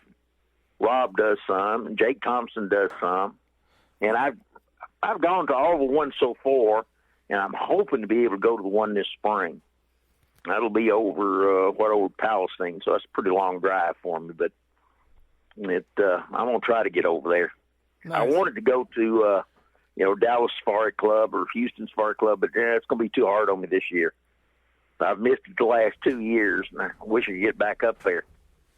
But we got Rob up there talking to people, so that's good. Rob who? Rob Nielsen. Oh, okay. Okay, nice. Yeah. Nice. And, he was actually the first recipient of the Ashby Bowhunting Award, which is given by the foundation. Of course, we actually established that before we had the foundation. So he had that before the foundation was ever officially there. But it's it's not something that's set up like other awards. It's not on the animals you've killed. Because if they do, any time an award's done like that, a guy with enough money can win the award. So it's set up basically on 4 parameters so that it takes in the personal history of ethical hunting practices and use of appropriate archery equipment. And then participation in bow hunter education and or efforts towards ethical bow hunting practices and laws and so forth and equipment through government agencies.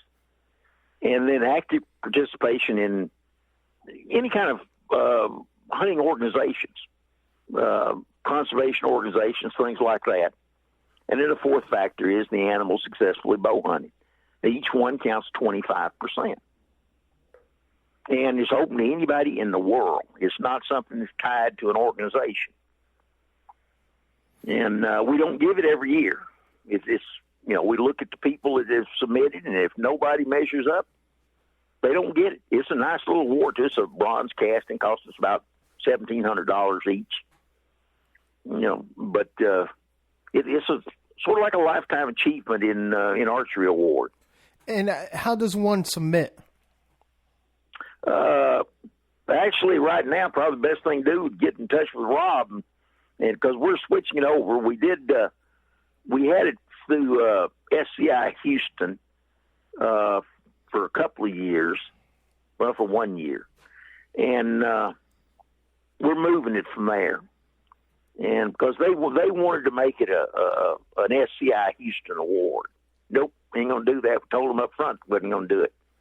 So that's one of the things Rob's doing now. We're looking at moving it either Wild Sheep Foundation, Dallas Safari Club, Houston Safari Club, somewhere like that. Nice. And if we don't find a place, then we'll just give it from the foundation itself. Nice. That's nice. It's nice to hear that you stick to your guns too. So, hey, Ed, you made it to our closing segment, so we're winding down here.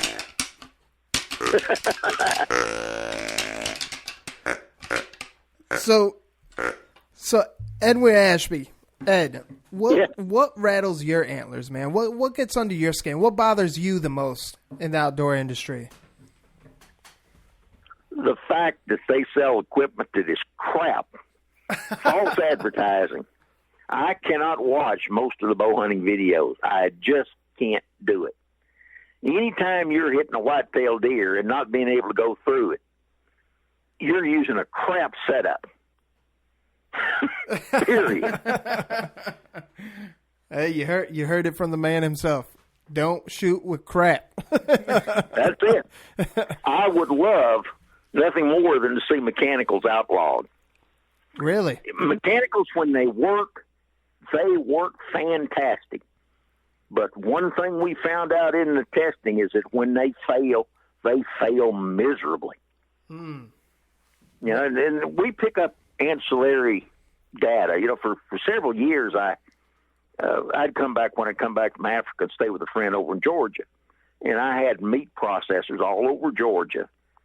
Anytime they butchered a rifle-killed deer and found a broadhead in it, I would give them $5 for the broadhead and want them to leave it intact in the bone if it was in bone. And I collected a lot of stuff. And like I said, it's the failures that tell you something. And the failure rate with mechanical broadheads is enormous. That's interesting because right now, just I recently learned this myself. When Trev and I had Troy on the show not too long ago, but you guys actually have like a data sheet chart to kind of fill out and follow yourself. And we fill out those data sheets. There's actually more than one, but we fill out data sheets on every single test shot and every hunted animal. Nice. And there's on every shot on those tests, we track 119 different factors on every single shot. Wow. That builds a pretty big database when you've got 4,000 or 5,000 shots in there. Oh yeah. And how does one of our listeners find that data sheet or submit to that so this way for the greater good and give more data? We actually tried that for a while and decided that no, we can't really do that because unfortunately there are people that will lie on those data sheets. That's true. That's always a factor. And you just, that'll screw your data up something terrible. So, Dr. Ashby, I got one question for you. And sure. You always hear everyone say the Ashby theory, the Ashby theory. Can you just say what the Ashby theory actually is? Well, as far as I know, there's not a theory. All I do is take the information I'm finding and put it out there for people. Here it is. Here's what the data actually says. Now, I try to break it down. That's why I did several of them. Because, excuse me, if you read through, just like I was talking about, you'll find the results change my opinion of stuff as time goes on and I get more and more data. Like I said, I wasn't expecting FOC to be a big factor when I started out. And so there's lots of things. And starting out with the broadheads, one of my favorite broadheads for years before that was the Howard Hill. And when I started testing them, I found some real problems with the Howard Hill broadhead. So, your opinions of stuff that you build when you're not actually looking at hard data, you can build an opinion of something that just isn't right. Nice. There's nothing worse, to your pet perceptions than a furious fact. That furious fact will gobble them right up. I can tell you that for absolute certain. Yeah, because you always hear a ton of people talking about the Ashby theory, and so I just wanted some clarification for everybody. So basically, it's not really a theory. We've got we did break down, and we've besides our 30 years of testing, we've got 15 years of these arrow setups being used now, and we've got pretty good results off of stuff. So that we've got now, where are we? We're over 1,900 buffalo that have been taken with those arrow setups. This year we'll pass the 100th elephant. Quite a number of hippos and giraffes and things like that. and uncountable numbers of elk, moose, bear, deer. They're into the thousands now. Wow. The first company that picked up on my stuff was Grizzly Stick. Used to be Alaska Bow Hunting Supply, but it's Grizzly Stick now. And they have tried to build arrow setups that are along the principles of what I was finding in the studies. And there are quite a number of PHs around the world, not just Africa, that if you're going to hunt, that's what you're going to use, or you're not hunting with them. There's that much difference in the results that they get.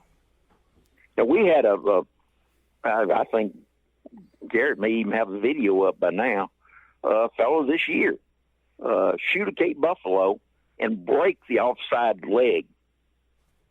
Wow. We've had several take frontal shots and bury the arrows completely out of sight.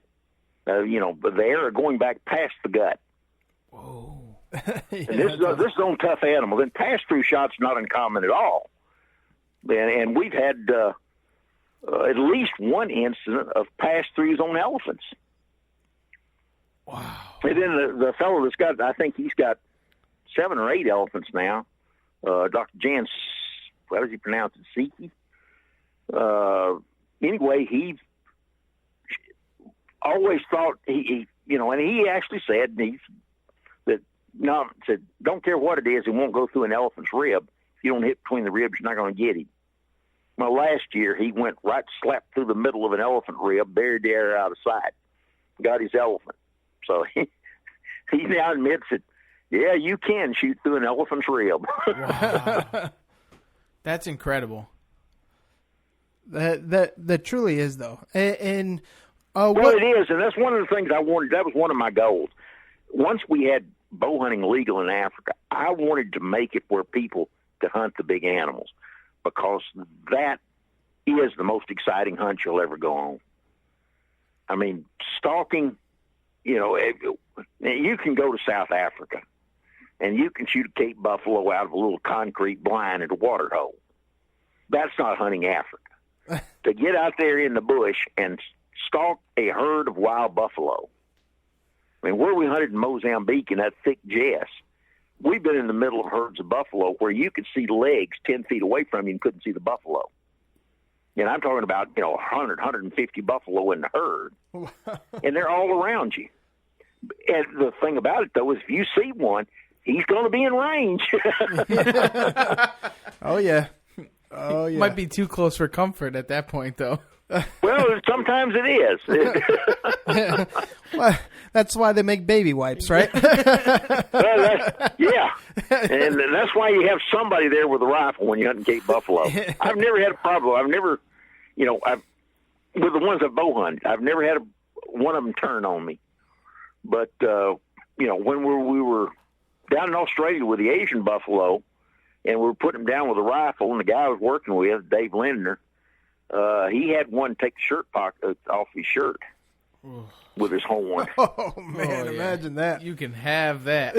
I'm all set. That's pretty close. Yeah. Hey, Ed, what was, I'm sorry, we didn't get the title of your book. What's the title of your book? Oh, it is called Now, Ramblings from the Old Derelict Bowhunter. Nice. But you just go on Amazon and books and search by my name, and it'll come up. Awesome. Nice. We'll do. We'll definitely do that. It's less than $20, and all the profits from that go to the Fisher House Foundation, which I don't know if you know what it is, but the Fisher House basically provides money and places to stay for the families of our severely wounded warriors. That's amazing. So they be together during the recovery period, and it's sort of a pet of mine. So I signed all the royalties over to them. Nice. That's amazing. Yeah. You know what? We definitely pray for a quick recovery for yourself, and hopefully you'll be on the up and up before you know it. So this way you can make those shows that you've been longing to go to, and continue to be a little more yourself. I mean, not that you'll never be yourself, but you know what I mean. Just so. Oh, yeah, but every time I go to the doctor's office, I see people in there that are worse off than me. So that's true. You know what? That's very enlightening in the sense of there's always someone worse off than you. So I love that. I'm out here in the middle of nowhere, which I love, and so I don't have to put up with people. Only people I have to put up with are people that I want to be here. And we sit around the fire pit and have a good time and talk a lot of hunting and a lot of trash. And it's a good life. And then you get a bunch of hooligans out here in the East Coast calling you to see if you come and talk to us. Well, come out here. We'll talk to you. Yeah. I'm going to take you up on that. Don't threaten me with a good time. Yeah, we got a little, I don't have but a little tiny 40 acres here, but one of my buddies that, the guy in Africa, he's got 40 acres next door, but we got pigs and whitetails and axes. Nice. I think we're going to have to make that happen. And they're all free range. There's no high fence. That's sweet. But yeah, man, I mean, hopefully sooner than later we can cross paths and shake hands. And I know we're going to meet up with your buddy Troy there this week, actually, at ATA, and it's going to be a lot of fun. And you know what? You'll be there in spirit and in thought, because just because you're stuck. I haven't been to the ATA in, when was the last time I was there? I did a presentation up there 7 or 8, maybe even longer than that, 10 years ago. Yeah, that's quite some time. You can speak for yourself. I'm booking my ticket to Africa right now. Hey, go while you can. There's nothing like Africa, and it won't be there long. Nice. I will make sure to do that. So we always you owe yourself that trip. Yeah, that's what we keep on hearing. We keep on hearing that, and you know what? We have no excuse either, except for just making the time and doing it, because we, like I said, we have a really good friend that has family out there. That is a family of PHs too in Mozambique, so that we have no excuse. We have no excuse. You really don't. Mozambique is some of the best of the hunting that's left in Africa. It's still real Africa, and there's not much of real Africa left. Our friend is really going to appreciate hearing that, especially coming from you. I love Mozambique. That was my favorite place to hunt. It was just fantastic. I never hunted out in the floodplains, the flats. I always hunted the thick jess. He'll know what that is. Okay, he's listening. Don't worry. So Ed, we always like to end the show with a round of positivity, and I usually like to start with Trev, but I'll go first. Round of positivity for this episode is the amount and the plethora of information that we've learned in just one phone call and conversation, which we'd love to have you back on so we can have a part 2. We can have a part. We hadn't even scratched the surface. Exactly my point. And I think that's the round of positivity that I bring to the table, that we haven't even scratched the surface, and we can't wait to have you back on the show. Trev, what do you have? I mean, my round of positivity is that it's show season and we get to collaborate and have deer camp with the boys in the off season. So that is always a very good positive thing for me. But secondly, to spend an hour, almost 2 hours on the phone with Dr. Ashby, somebody who has devoted their entire life to what we live, breathe, and dream every single day. And I can't thank you enough for what you've done for the hunting industry alone, and not even that, but spent this time with us to spread your thoughts and your theories with everybody else.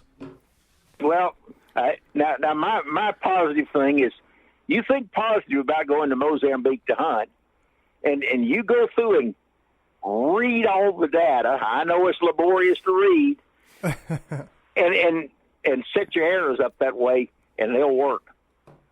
I mean, there's no question about it. It works. Amen to that. And you know what? For everyone listening out there, check out the Ashby Bowhunting Foundation. Check out Dr. Ashby's book on Amazon.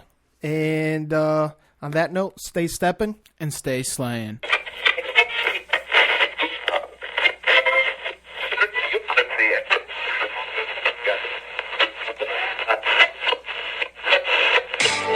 I've never had money eyes, and I'll never kill a boon and crockett. I try a few doors long, but if that freezer runs low, I gotta stock it. These scrub bucks got no mask, darn sure no drop times, but this chili has deer burger in it tonight. Dude, where did this podcast go? Straight to hell. Yeah, speaking of hell, check out East Coast Bowhunting Podcast. We keep it real on East Coast. First of all, I'm addicted to the show. I like that. That's cool. Full bore hunt, you live it, you breathe it. It's a whole different world. And just East Coast has a little bit more of an edge and a grind. It's a fantastic thing. You guys are fucking awesome. Well, number one is you guys like beer. I want to feel like I'm hanging with the boys. You're the guys that showed up. But I actually saw Jesus. The point where it is now where it's insane. Let's get the fuck out of here. Just want to get the realest people possible in the industry. And you're not pissing people off. You're not doing it right. Nothing forced. It's all fucking natural.